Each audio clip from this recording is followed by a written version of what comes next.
Olá você, telespectador, olá você, telespectador da TV Cultura. A partir de agora você acompanha a Opinião Litoral. A edição é desta quarta-feira, 4 de setembro. Vão participar, comentando, analisando as notícias com você, dois advogados, o Alexandre Gossin, que é doutorando em Ciências Políticas e Sociais, e o também jornalista, além de advogado, Marcelo Pavão. A primeira notícia que a gente vai analisar surpreendeu um pouco o mercado, né? Que foi um crescimento da economia no segundo trimestre acima do esperado. A indústria azeitou as máquinas e acelerou. Apresentou o melhor desempenho no segundo trimestre do ano, segundo o IBGE. Um dos destaques foi a construção. Em segundo lugar, ficou o setor de serviços, com desempenho menor. Mas esse é o segmento que mais emprega no país e também o que tem o maior peso no PIB, cerca de 70% do produto interno bruto. A agropecuária, que deu um show no ano passado, desta vez não foi a salvação da lavoura. As semeadeiras e colheitadeiras deram marcha a ré, resultado da sazonalidade do campo e de problemas climáticos, como seca e enchentes no sul. E assim o PIB cresceu 1,4% no segundo trimestre, comparado aos 3 meses anteriores. O mercado projetava menos de 1%. Foi o 12º trimestre seguido no campo positivo e a melhor expansão desde os últimos 3 meses de 2020. Mas é bom lembrar que, naquela época, a base de comparação era baixa, por conta da paralisia imposta pela Covid-19. Agora nós vamos provavelmente reestimar o PIB para o ano, que deve, pela força com que ele vem se desenvolvendo, deve superar aí 2,7, 2,8, e há instituições que já estão projetando um PIB superior a 3. O IBGE acredita o avanço do segundo trimestre, entre outros motivos, ao aumento da renda da população, via transferências de renda do governo, como o Bolsa Família. Por isso, o consumo das famílias aumentou e também contribuiu. Os investimentos produtivos, como máquinas e equipamentos, entraram com o seu naco. O Brasil ficou na vice-liderança em crescimento, ao lado da Arábia Saudita e da Noruega, e à frente da Irlanda. No topo apareceu o Peru. Foi surpreendente e ainda não se tem explicação clara do que aconteceu, né, Alexandre? Boa tarde. Boa tarde, Paulo. Não, nós não temos ainda uma explicação, é cedo para cravarmos uma explicação ou outra, mas existem algumas possibilidades, talvez alguma delas responda ou a soma de mais de uma. Eu listei aqui algumas que nós podemos mencionar. Uma delas seria a mudança na regulamentação sobre a compra de imóveis usados, que hoje está mais difícil você financiar os imóveis usados. Isso teria fomentado a construção civil, que nós sabemos que é um setor que de fato emprega, né? Emprega em várias frentes, tanto na hora de você erguer o prédio, como também na hora de você vender estes imóveis. Uma outra questão também que tem sido colocada é de que possivelmente os serviços estariam contribuindo para esse crescimento na medida em que eles sofreram uma desaceleração muito grande durante a pandemia. Então nós estaríamos agora diante de uma espécie de um efeito inercial, né, de aceleração desde que a pandemia está sob controle agora. Outra possibilidade que eu acho que nós não devemos descartar é também a política de valorização do salário mínimo.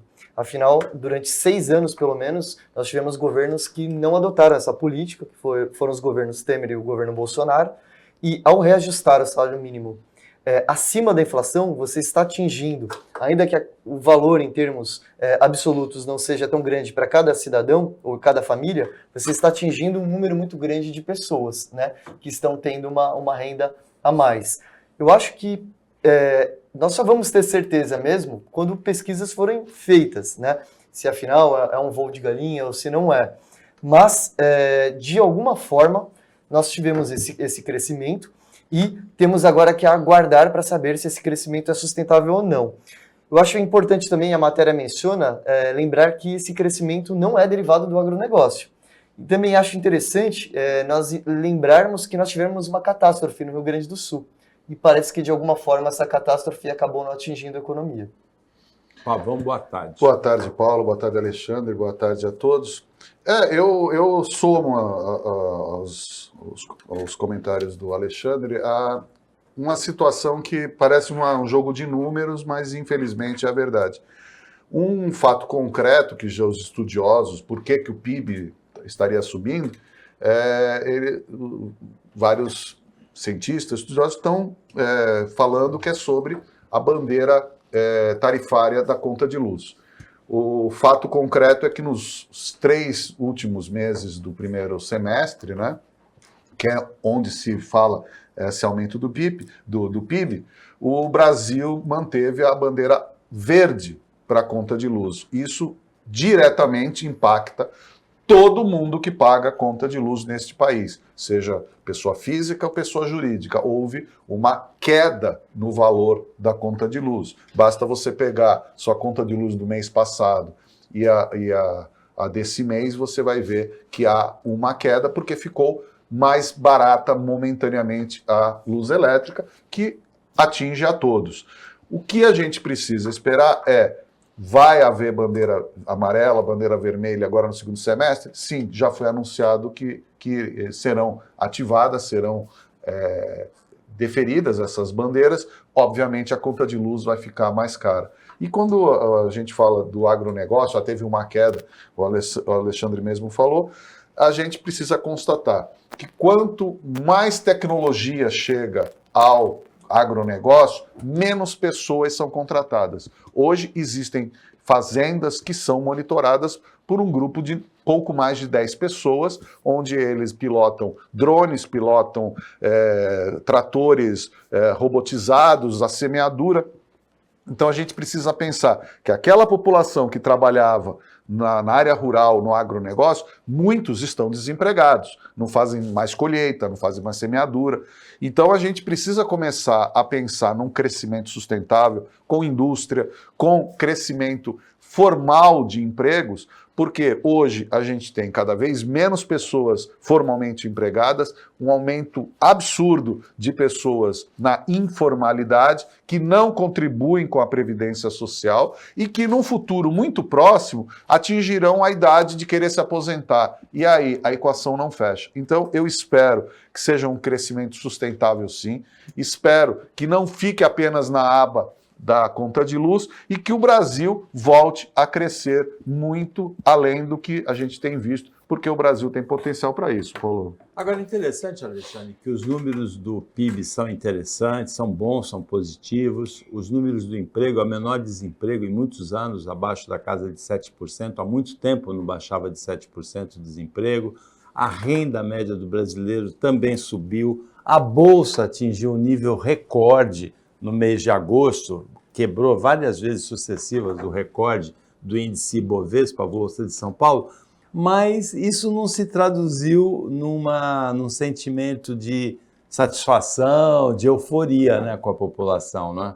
Com certeza, Paulo. E essa dinâmica ela tem sido observada fora do Brasil também, né?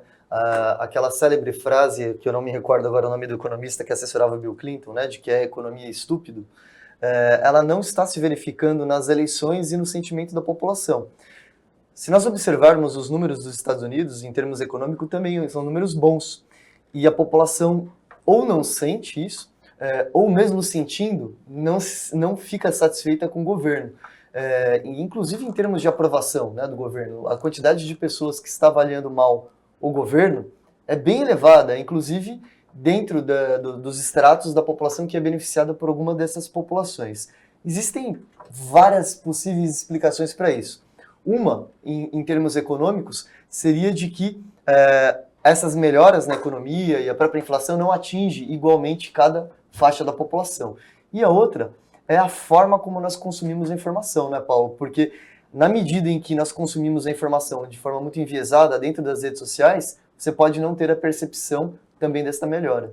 Algumas pessoas só têm as informações que reforçam as sensações negativas, e isso se traduz em reprovação, em insatisfação. Porque os números são bons, mas a sensação térmica não equivale à temperatura da economia. O Opinião para o intervalo, tem o horário eleitoral gratuito no meio, a gente volta depois.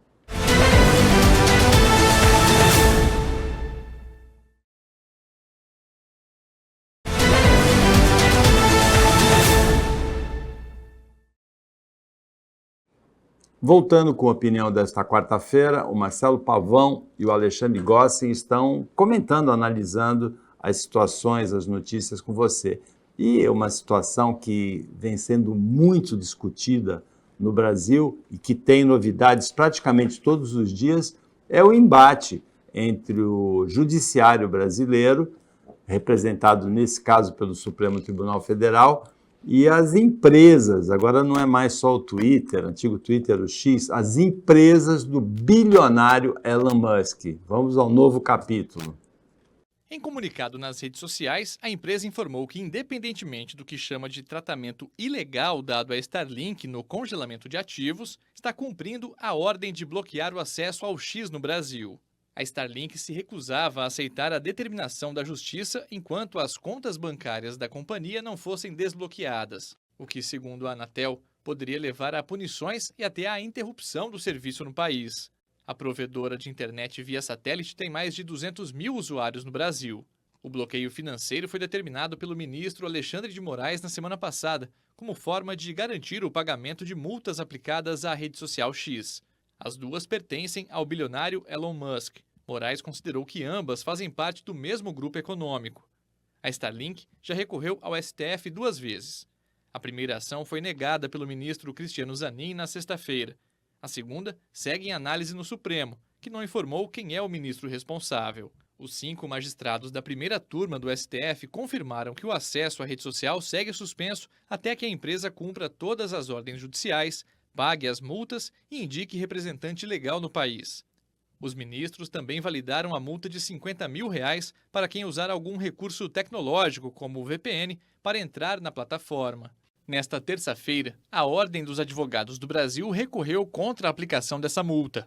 Na ação, a OAB afirma que as condutas não seriam formalmente individualizadas em procedimento judicial próprio, o que impediria o direito de defesa. O relator ainda não foi sorteado. Mesmo sendo referendada pelo colegiado, a decisão do ministro Alexandre de Moraes gerou questionamentos. Pelo menos 2 ações de descumprimento fundamental foram protocoladas no Supremo. Esse tipo de ação defende que houve desrespeito à Constituição. O Marcelo Pavão tem alguns esclarecimentos interessantes aí na área trabalhista, inclusive, sobre essa questão, né? Primeiro que já é conhecido, é o ministro Cássio Nunes, que é o relator, ele é da segunda turma. A gente fazendo algumas pinceladas rápidas. É o relator do novo recurso. Da ação do Novo, do Partido Novo. Então, é muito importante a gente ver o recuo da Starlink. Tá? Então, a questão é muito simples. O problema era com o X, né? Com a plataforma X, e foram estabelecidas multas para o X pagar. Pois bem, o empresário dono do X, o Elon Musk, ele determinou que todos os seus funcionários aqui no Brasil fossem mandados embora. Do X? Do X. E então eles têm direito lá às decisões trabalhistas. Fechou o escritório. Aí o RH do X entra em contato com seus funcionários e fala: olha, gente, nós não podemos pagar as verbas rescisórias para vocês porque as contas do Starlink estão bloqueadas. Pimba! Peraí, então isso é um grupo econômico? Então eles se misturam? Então o caixa está tudo junto? Epa! Fizemos besteira. Aí o que acontece? Jurídico do Starlink, jurídico do X, olha, o Starlink vai bloquear todo mundo, o X vai deixar de existir e os funcionários vão continuar sem receber. Mas foi o próprio RH que fez a prova. A lambança, né? A lambança, Paulo. E aí você... A partir daí há um embasamento jurídico para bloquear as contas do Starlink, porque... Deu ensejo a. Fica parecendo que é um subterfúgio, Exato. É uma artimanha para fugir das multas. Fica parecendo, né? Não, foi. E aí eles caíram na armadilha. Porque assim, se a gente for interpretar um jogo de xadrez, a primeira jogada do Elon Musk foi perfeita. Chamou o Alexandre de Moraes para a briga, o Alexandre de Moraes falou, eu vou para a briga. E aí estava tudo certinho para o Elon Musk ainda posar de vestal, posar de bonzinho nessa história. De defensor da liberdade de expressão. De defensor da liberdade. Mas a gente precisa falar que a Índia já está tá com o mesmo problema com o Elon Musk, a Turquia, a União Europeia, tá todo mundo. Só que no Brasil há um emblemático componente político por trás disso, né? E aí nós chegamos a essa decisão, essa ação do Novo, porque a primeira ação, a medida que era monocrática foi ratificada por unanimidade pela primeira turma e chega ao Cássio Nunes Marques, que foi sorteado porque pertence à segunda turma, não foi ouvido ainda e vai ser seu primeiro despacho nesse sentido. E aí a gente tem uma situação que é muito emblemática juridicamente falando. O Partido Novo entrou com uma peça chamada Arguição de Descumprimento de Preceito Fundamental, ADPF, tá? Vamos guardar, ADPF. O que é essa ADPF, essa arguição? Ela só quando há suspeita de que o poder público desrespeitou objetivamente a Constituição. Então, para ele dar a liminar, nesse caso, ou ele concluir pela procedência da ação Novo, ele necessariamente tem que desconstruir os 5 votos que já foram dados pela primeira turma do STF. Então ele tem que entrar no mérito de cada um para dizer que houve sim um desrespeito objetivo à norma constitucional. Nós estamos diante da seguinte situação, senhores e senhoras. Ou o ministro Cássio Nunes Marques continua votando a favor de quem o botou lá e contra todas as legalidades do mundo, e aí ele vai comprar uma briga com o STF porque ele vai precisar desconstruir. Ou ele segue a tendência do STF. E aí tem o seguinte, mesmo que ele não dê a liminar, ou que ele dê a liminar, que ele vá a favor da ação do Novo, esse recurso, essa decisão, provavelmente irá para o plenário ou da segunda turma ou o plenário geral. E aí o Cássio Nunes Marques, ele corre um seríssimo risco de ser apagado do mundo jurídico. Porque se ele inventar uma decisão, como ele tem inventado em algumas vezes, ele vai tomar, para usar um termo chulo, mas bem, ele vai tomar uma trombada de frente que vão explicar para ele o que é ser jurista. Então ele está literalmente entre a caldeirinha e o fogo, Paulo. Eu desconfio... Primeiro, brilhante exposição, Pavão. Eu desconfio que o Cássio não vai decidir nada até sábado, porque... Ele está viajando, né? E assim, seria, né, para o movimento do 7 de setembro, incendiaria se ele desse a liminar, né? Incendiaria, ele ia ganhar uma estátua ali durante a passeata e todos os protestos que nós sabemos que vão acontecer. E eu acho impossível discordar do Pavão, e inclusive o Pavão trouxe a peça que faltava no meu entendimento, porque eu ainda, até que havia comentado durante essa semana com o Paulo, que de tudo da decisão do Moraes e depois convalidada pelo resto da primeira turma, a única coisa que eu ainda estava na dúvida é se realmente era o mesmo grupo econômico ou não. Agora, com essas informações que você trouxe, meu Deus do céu, não, claro que é o mesmo grupo econômico. Né?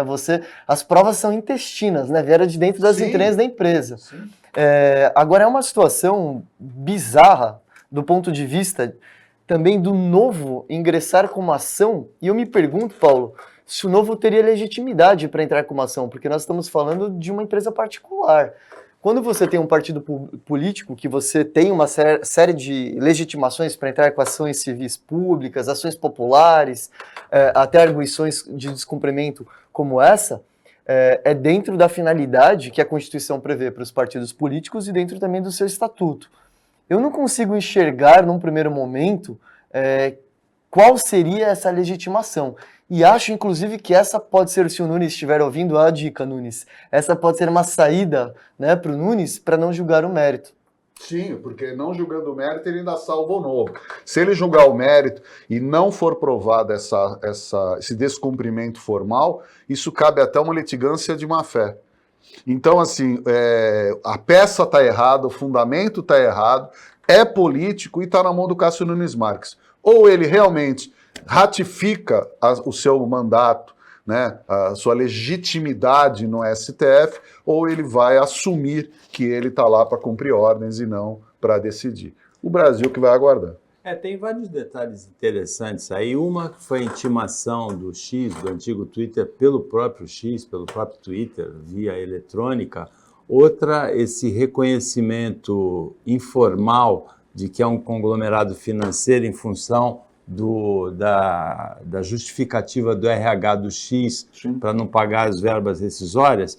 Tem um outro detalhe que passa despercebido, mas é o seguinte: durante o governo Bolsonaro, os partidos mais conservadores, como o Novo, reclamaram muito do PSOL, por exemplo, a tomar atitudes de judicialização de decisões. E agora o Novo faz exatamente a mesma coisa que o PSOL fez, não é? E do qual os partidos, o PP, o PL, o próprio Novo, reclamavam, não é, Alexandre? Com certeza, Paulo. E isso também é um outro ponto que eu tenho achado interessante. Vocês observem que a Starlink e o antigo Twitter, eles não têm manejado recursos contra as decisões. A forma de recorrer do Musk é sempre a mesma. Ele vai lá para as redes sociais e chora as pitangas. Ele não utiliza os recursos que cabem. Tem várias decisões do inquérito que precluíram, né? Ou seja, transcorreram o prazo. Inclusive, perdeu o prazo, né? Sim, de sim. recorrer, né? Do bloqueio das contas da Starlink. Exatamente. Por isso é que ele voltou.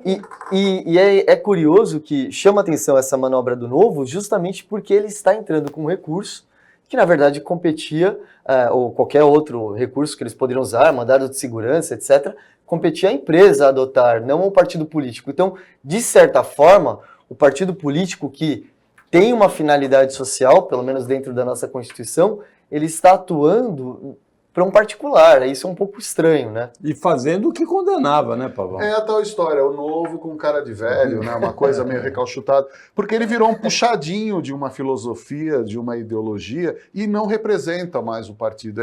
Infelizmente, é uma proposta Quem boa. usava essa estratégia muito não era o senador Randolph, do PSOL, né? Não, o Randolph, ele era do Solidariedade. De Solidariedade. Ele usou muito essa estratégia que o Novo está fazendo de recorrer ao Supremo. Sim, e a gente precisa lembrar contra sempre... decisões legislativas. Né? A gente precisa lembrar sempre que o Supremo Tribunal Federal, ele não toma iniciativa de nada.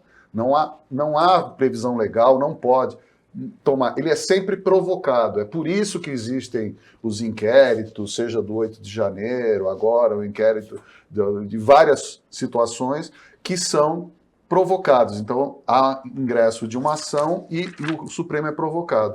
E a gente precisa aguardar, porque é aquela tal história, Paulo. Na omissão do legislativo, o judiciário está se vendo obrigado a decidir aquilo que já era para ter sido decidido pelo Congresso. A verdade é essa. Enquanto o Congresso não cair na real, que tem que legislar, fazer leis, debater leis e não ficar fazendo lives, reels e não sei o quê, e se candidatando em meio de mandato, o pessoal tem que trabalhar, porque agora era festa junina, agora é o segundo semestre, são as eleições e ninguém trabalha esse ano. Então a gente precisa começar a pensar nisso. Legislador é para legislar, não é para ficar desfazendo discurso. Opinião Litoral volta depois do intervalo e agora é rapidinho.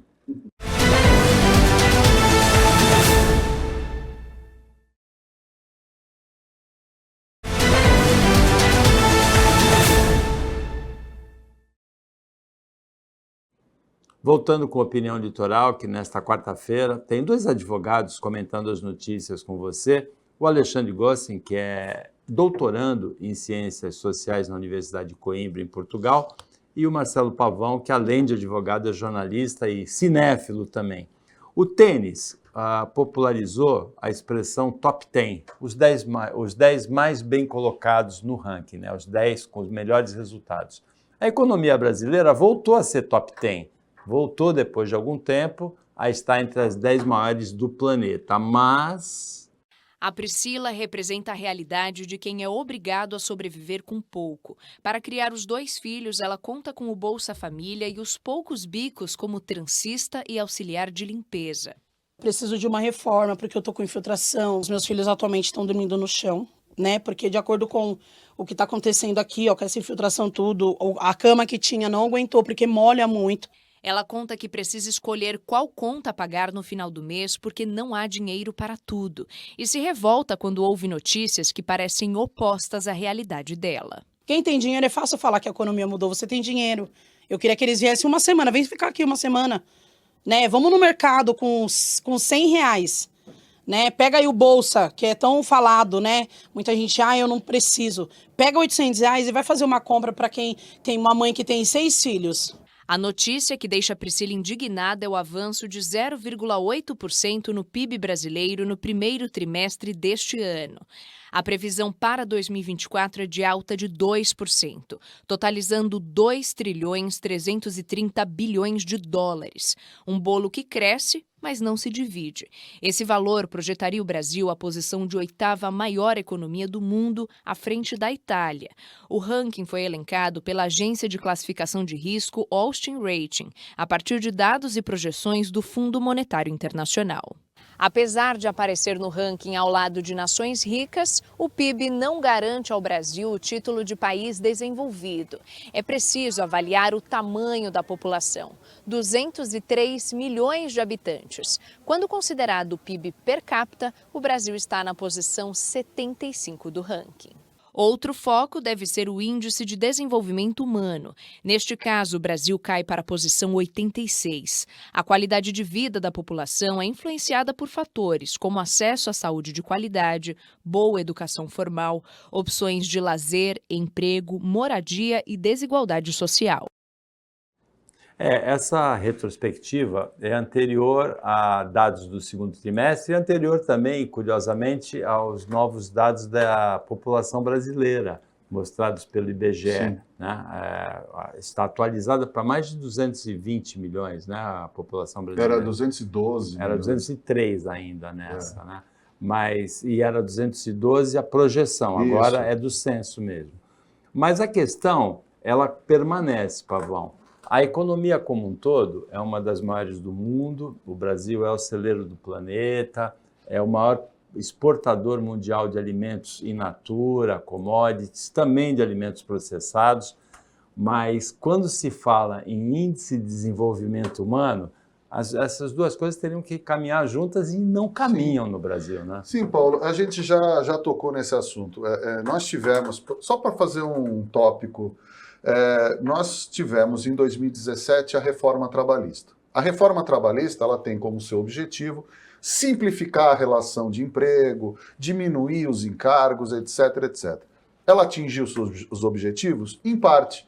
Tirou uma série de direitos, uma série de situações em relação às contratações, porém, o trabalhador continuou caro. Hoje, o salário, ele não é o problema quando você abre uma vaga. O grande problema são os encargos.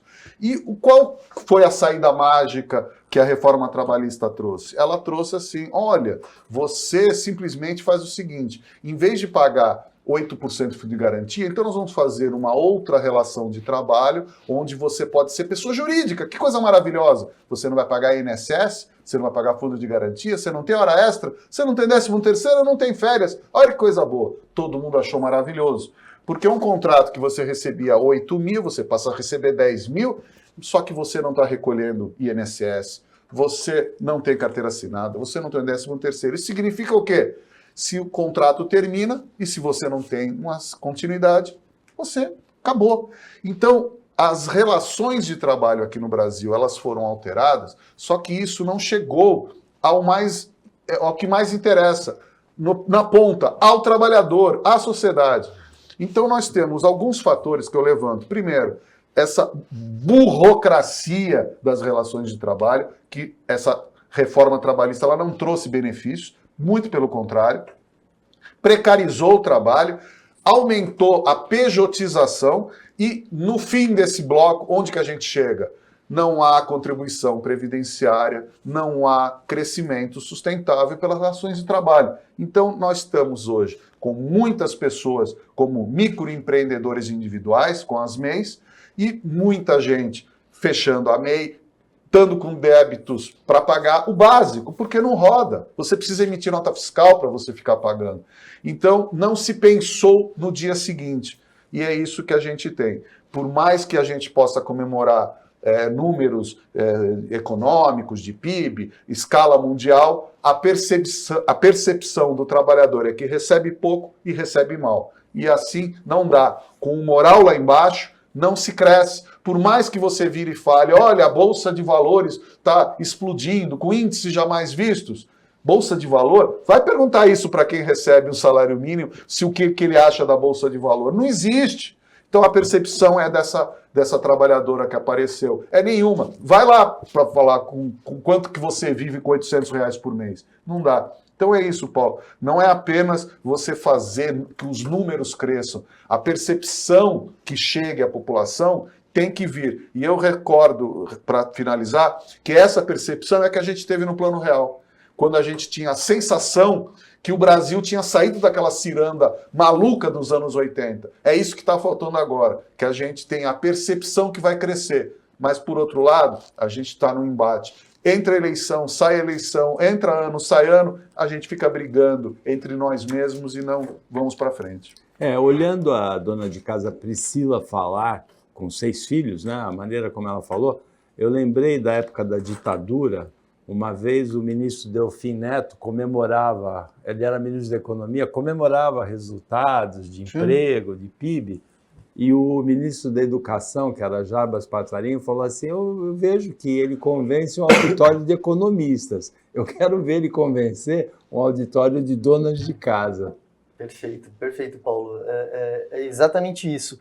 Eu acho que a desigualdade brasileira, para explicá-la, nós temos até que voltar muito no tempo.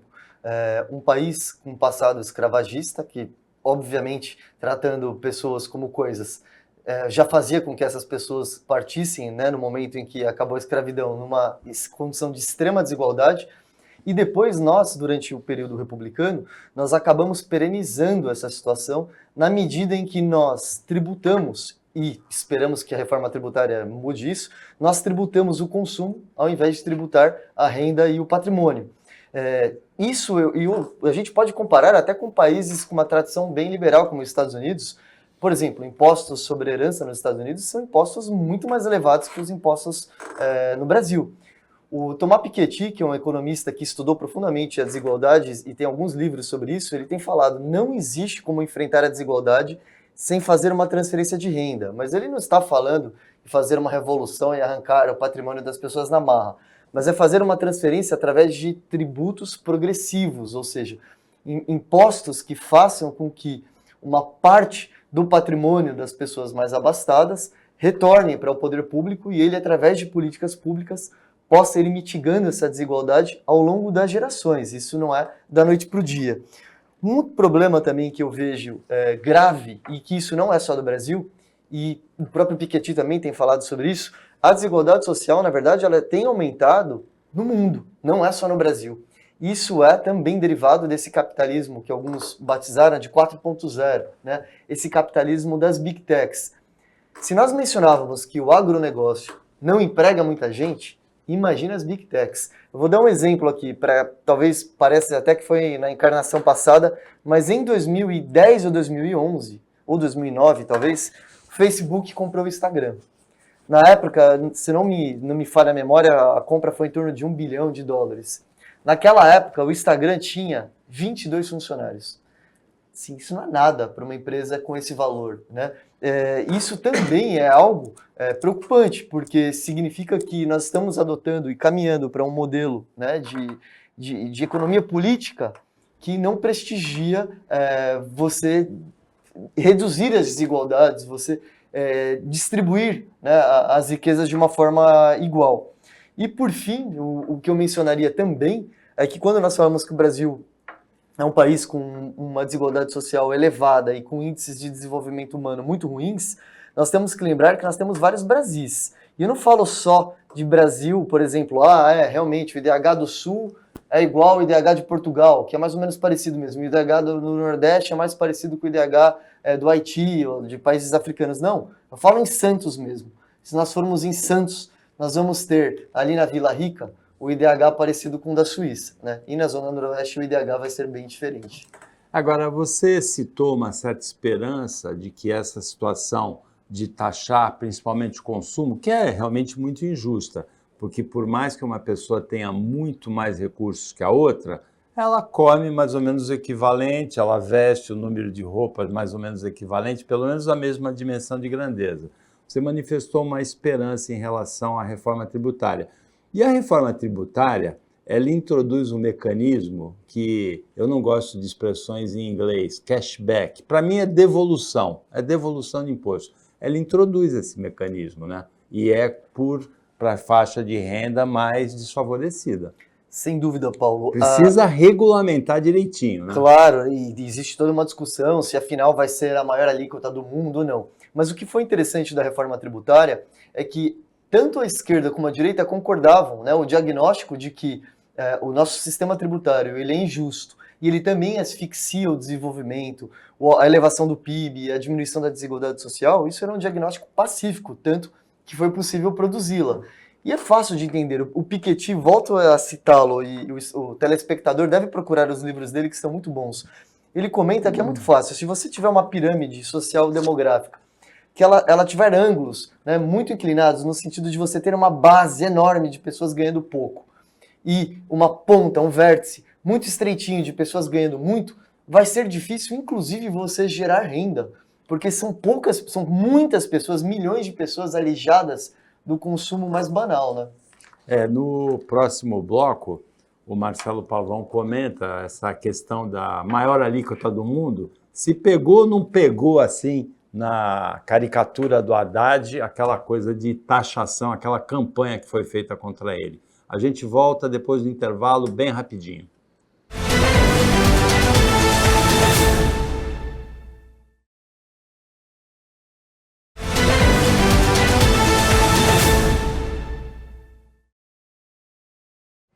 Voltando para o último bloco do Opinião Litoral desta quarta-feira, Marcelo Pavão, Alexandre Gossin, comentando as notícias com você.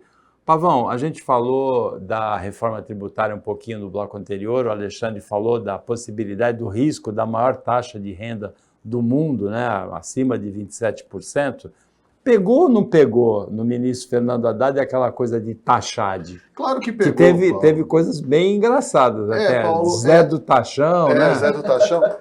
Paulo, é uma situação muito pitoresca, e aqui eu, entre aspas, em itálico e sobrinho... Você acha que pegou? Pegou. Porque é o seguinte, Paulo, nós já tivemos aqui no estado de São Paulo, quando o Alckmin era governador, tinha uns índices que eram estaduais e era da educação, se não me engano. E aí o índice ficou baixo, o que o Alckmin fez? Mudou a planilha, agora estamos bem. Infelizmente, é o que a gente está vendo, em parte, no governo federal, que são números. Então, é uma questão de números. Olha, agora o PIB subiu, o PIB vai descer, não sei o quê, o governo não sabe, de repente tal, e essa taxação. Por quê? O ministro Fernando Haddad, ele, junto com a sua equipe, e aí a gente inclui a ministra do Planejamento, a Tebet, e aí a gente começa a ver toda essa equipe falando o seguinte, nós temos que manter a austeridade, nós temos que manter os números. Só que fica difícil a gente ficar falando em austeridade, que até agora ninguém falou em corte de cargos em comissão, ninguém falou na diminuição desses conselhos administrativos estatais que pagam fortunas para as pessoas. Então, assim, tem 2, 3 pessoas, várias pessoas aqui no país que estão em 2, 3 conselhos ganhando 300 mil por mês para estar sentado numa cadeira uma vez por mês. Essas coisas, essas crescências precisam terminar no Brasil. A gente estava falando no bloco anterior, nós precisamos ter também o lado psicológico de acreditar, falar, olha, o governo está cortando na pele, então todos nós vamos fazer o nosso esforço, todos nós vamos atrás disso. Só que é aquela tal história, não adianta só o ministro Fernando Haddad ficar falando e batendo o pau, olha, a gente nem esperava, mas que bom, daqui a pouco vai cair. A gente precisa ter um trabalho que ultrapasse governos. Infelizmente, a experiência que a gente está tendo não há continuidade de nada nesse país. Então, saiu o Bolsonaro, entrou Lula, nada continuou. Saindo Lula, nada vai continuar. E a gente tem visto isso direto. Enquanto isso acontecer, nós vamos andar 2 passos para frente e 3 para trás. No final das contas, a gente não está saindo do lugar. É isso que precisa mudar. A gente precisa começar a ver o seguinte, eu pago imposto porque o imposto está voltando para mim. A gente não tem essa percepção. Então a gente está falando de aumento do salário mínimo. Olha que legal, o trabalhador está lá no limite da taxa de isenção, ele ganha R$100 de aumento, aí ele tem que pagar 300 por mês. Essa é a nossa realidade. E qual que é o outro lado que é o que o Alexandre falou? Do outra ponta é, cada vez mais nós estamos vendo bilionários, trilionários, pessoas ganhando muitos e muitos milhões. A imensa população, né, da qual eu me incluo, eu falo assim, gente, está muito fácil. Aí a gente começa a ver, é o influenciador que deu golpe, é o empresário que não pagava funcionário, é o empresário que quebrava. A gente viu agora das Americanas. Como é que pode alguém chegar a bilhões de rombo, onde uma empresa tem auditoria, uma empresa tem acionistas? Como é que chega naquilo? Porque não há transparência. Então, enquanto a gente não botar na tecla de tem que ter transparência para tudo, o meu imposto, eu tenho que saber exatamente onde ele vai ser gasto, só que isso depende de nós. Ah, isso é um jargão? Mas depende de nós. Quando a gente vota, a gente tem que votar em alguém que presumivelmente vai trabalhar pelo país e não pelo próprio umbigo, que é isso que a gente está tendo hoje. Infelizmente, se nós não mudarmos a chavinha, nada vai mudar. No caso das Americanas, a Polícia Federal indiciou 41 envolvidos de 8 setores diferentes da empresa, no rombo de 25 bilhões de reais. A estimativa do rombo é bilionária. Os 3 principais acionistas não estão entre essas pessoas investigadas. Mas, Alexandre, continuando com esse assunto, você concorda com o Marcelo Pavão? Eu concordo com o Pavão, no sentido também de que tem faltado ao país estadistas, né? Políticos nós temos muitos, mas estadistas não. E essa ideia de concepção de projeto de país... Aquela história de que o estadista pensa nas próximas gerações e o político pensa nas próximas eleições? Exatamente. Eu vou evitar citar qualquer político de agora, mas eu vou voltar no tempo. E independente também da biografia desses políticos que eu vou citar, claro que tem manchas, né? Mas quando que... Será que tem alguém hoje em dia no Congresso que lembre minimamente um Vargas, né? Um Kubitschek? Não me parece. Nós não temos aí estadistas. Essa conversa começou por causa se pegou ou não no Fernando Haddad aquela campanha do Tachad, né? Eu confesso que até acho que a campanha é bem criativa. A brincadeira, né? é muito engraçada, é criativa, mas eu não acho ela 100% justa. Mas ela é muito engraçada e aí todo meme engraçado, né? Ele anseia ser compartilhado e eu mesmo recebi vários, dei muita risada. Agora, enquanto nós não tivermos políticas de Estado mesmo, como o Pavão colocou, fica difícil, porque cada governo que vem praticamente faz reseta, né, todos os projetos. Isso me faz recordar de uma entrevista que eu li faz uns 12 anos, de um presidente do Banco Central chinês, e perguntaram para ele, né, qual é o problema do Brasil e tal. Ele falou, olha, o problema é que vocês pensam só para daqui 4 anos, né? Na China nós fazemos planos, os nossos planos de médio prazo têm 25, 30 anos, os de longo prazo têm 50, 100 anos, né? E aí até houve uma brincadeira que um economista famoso disse que conversando com um líder chinês, falavam sobre a história, percebeu que ele conhecia muito a história do Ocidente e falou para ele alguma coisa da Revolução Francesa. E esse líder chinês teria falado, mas é muito cedo ainda para emitir um juízo sobre a Revolução Francesa. Então acho que é mais ou menos isso.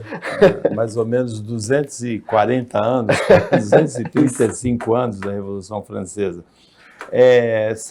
Vai sair de cena um personagem desses 2 anos da política brasileira, até um pouco anterior, que é o Roberto Campos Neto, e entra outro na presidência do Banco Central, que é o Gabriel Galípolo, os estilos são bem diferentes, né, Alexandre? Totalmente diferentes. Nós vamos migrar de um presidente do Banco Central claramente com uma visão, né, neoliberal, para um presidente do Banco Central, se ele for aprovado, evidentemente, né, que ele Tem vai uma ser sabatina sabatinado. no Senado Exatamente. que deve ser depois da eleição. Para um presidente do Banco Central com uma visão desenvolvimentista, né? Aquela discussão que nós já fizemos em outros programas de Hayek versus Keynes, né? Embora nós não possamos esquecer, muitas vezes nesses embates entre o Lula e o Campos Neto, de que as decisões são colegiadas, né?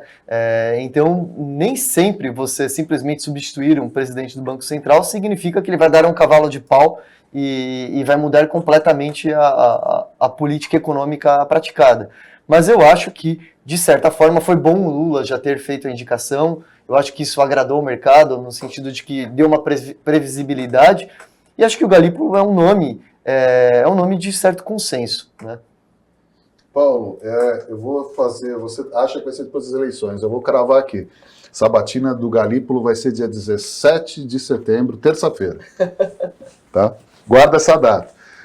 Ele vai passar, Paulo. Isso aí é o... É o oráculo. É da bola de cristal. É da bola de cristal. Dia 17 de setembro, terça-feira, vai ser a sabatina, porque os senadores, eles querem participar da sabatina, eles querem ser protagonistas, porque o futuro presidente do Banco Central vai ficar 4 anos, os 2 últimos anos do atual governo e os 2 primeiros do próximo governo, seja lá qual for.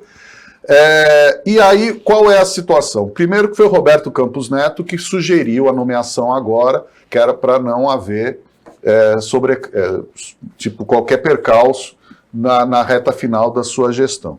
O Galípolo, ele já demonstrou, na última votação da taxa Selic, do Copom, ele já demonstrou que ele está afinado com o Banco Central e não com o governo, porque foi unânime a decisão de não aumentar a taxa de juros e nem reduzir, foi mantido. Então, ele já participou. Essa sabatina, ela tem como... A pergunta que vale $1 milhão, ou 1 bilhão, ou 1 trilhão de dólares é: você, como presidente do Banco Central, vai atender ao presidente ou vai atender aos interesses do país? Essa é a pergunta do milhão. Todo o resto são flores. Ele só precisa dizer isso, se ele vai ser presidente do Banco Central como técnico ou como político. Porque o Galípolo, ele fez parte da equipe de transição do presidente Lula na parte da economia, das finanças. Ele é apoiador declarado do governo Lula. Será que ele irá ser independente? É isso que os senadores querem falar. E, por outro lado, a gente precisa dizer também, nesse apagar de luzes da gestão Roberto Campos Neto, a gente precisa fazer justiça a ele. Se o Roberto Campos Neto tivesse atendido aos pedidos do Jair Bolsonaro na reta final de 2022, talvez o destino das urnas tivesse sido outro. O que o Roberto Campos fez foi ser técnico, ele não abriu a porteira. Quem abriu a porteira foi o Congresso, com a PEC, das benfeitorias. O Banco Central foi técnico. É isso que se quer do senhor Galípolo, que ele seja técnico e não fique babando o ovo do partido que ele o apoia. Ele pode apoiar quem ele quiser, mas que seja técnico. O jornalista Marcelo Carrião, muito rapidamente, Pavão, teve a prisão suspensa pela Justiça. Ele está preso desde fevereiro, com mais 8 envolvidos numa operação da Polícia Federal sobre tráfico de drogas. O advogado Marcelo Cruz, que participa às vezes do Opinião, é o advogado dele, argumentou que a droga era para consumo dele, que ele tem endereço fixo, que ele tem família, que não se justificava a prisão e a Justiça suspendeu a prisão. Olha, Paulo... Ele vai responder em liberdade, né? Paulo, eu preciso aqui, por dever ético e moral, dizer, o Marcelo Carrião, ele é meu amigo, eu me formei na classe dele, na turma dele de jornalismo. Então, a minha opinião é de uma pessoa que tem estima pela pessoa, independentemente do mérito. O que eu torço, o que eu espero, é que se faça justiça e se por um acaso ficar comprovado a atuação dele em qualquer que seja o delito, que ele pague pelo que ele fez, que ele faça esse ressarcimento à sociedade, à justiça e volte a trabalhar e volte para a sociedade. Eu espero que, se nada for provado, se for realmente uma questão outra, como a defesa faz, que ele seja absolvido, porém, se for comprovado, mesmo eu declarando expressamente aqui na televisão que sou amigo do réu, do acusado, colega de trabalho, colega de classe, eu espero que ele pague pelo que ele fez e volte a pertencer à sociedade como um cidadão, como todos os outros devem ser. Como o Pavão, eu também tenho amizade com o Marcelo Carrião, fiquei extremamente triste com essa notícia, trabalhei com o Marcelo em alguns veículos de comunicação. Na mesma operação foi preso um filho, um rapaz, filho de um casal por quem eu tenho um grande apreço também, muita estima. Então eu torço para que eles se recuperem. A droga numa família é sempre devastadora e, embora a notícia seja triste, a gente tem esperança de que eles possam se recuperar. Chega ao final o Opinião Litoral, agradecendo muito a participação do Alexandre Gossin, a participação do Marcelo Pavão. Você acha que você é o Marco Antônio Villa daqui da Cultura Litoral, não? Ah, se tiver que ter um comentarista aqui, eu prefiro ser o Marco Antônio Villa. Eu prefiro ser o Marco Antônio Villa. Eu me candidato a Marco Antônio Villa do Litoral. E você, Alexandre, você é mais pro lado do Mário Sérgio Cortella? Ele é do Séries. Do Senes. O Seres, ele é o Seres do Litoral. É o ponderado, é o que tem conteúdo, não é que nem o louco. Agradecendo o trabalho da equipe técnica e de jornalismo do Sistema Costa Norte e agradecendo principalmente a você que acompanhou a gente mais essa edição e vai comparar também. Vai assistir ao Jornal da Cultura à noite, vai dizer, o Marcelo Pavão lembra o Villa, o Gossin lembra o Senes, ou o Marcelo Taz, quem sabe. Até amanhã nesse mesmo horário e uma ótima quarta-feira para você que você merece.